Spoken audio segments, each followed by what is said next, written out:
Hello everyone. Today I would like to talk about wedding and world conflicts. Are they connected? Have you ever wondered if weddings and world conflicts are somehow connected? Sounds strange, doesn't it? But maybe, just maybe they are. Happy marriages create happy families. When two people find peace and contentment within their relationship, they stop searching for happiness outside and start creating it at home. And when homes are filled with love and laughter, children grow up smiling. And when there are more smiling faces in the world, who would want to choose destruction over peace? That's how simple it can be to bring peace to the world. But we humans don't like simple things, do we? We complicate our lives, our relationships, and sometimes the entire world. The saddest part is that there are now laws that make it easy to break this beautiful bond called marriage. When faced with problems, most couples either walk away through divorce or stay suffocated in silence. But maybe the answer lies somewhere in between, in distance. A distance that allows two people to breathe, to rebuild themselves, and to see their problems with clarity. Sometimes distance heals more than confrontation ever could. And perhaps this idea applies not just to people, but to nations too.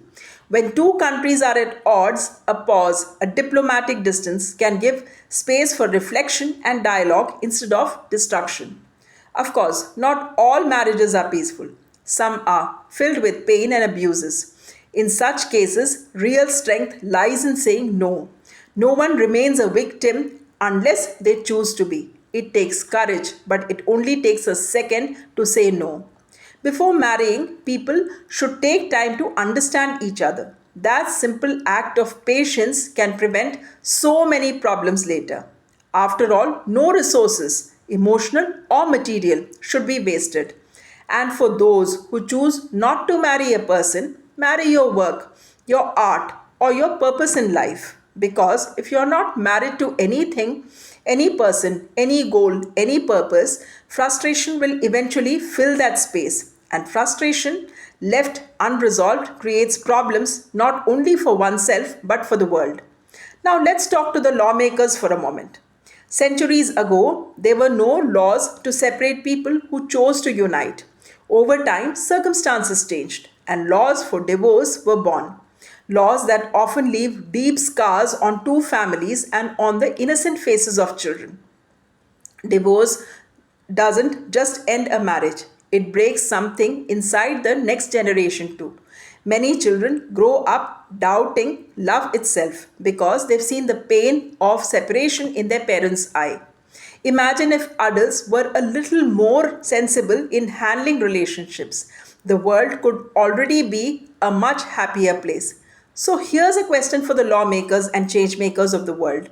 Why can't we design a law to end conflicts and their causes? We've made so many laws to divide, laws to punish, laws to separate. But isn't it time we create laws to unite, to heal, to protect peace?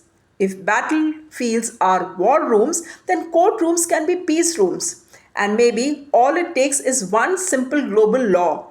No country shall enter into conflict with another. All differences must be resolved through dialogue, never through weapons. Because maybe, just maybe, world peace doesn't begin at conferences, it begins at home. In every loving word, in every peaceful home, lies the seed of a beautiful and peaceful planet.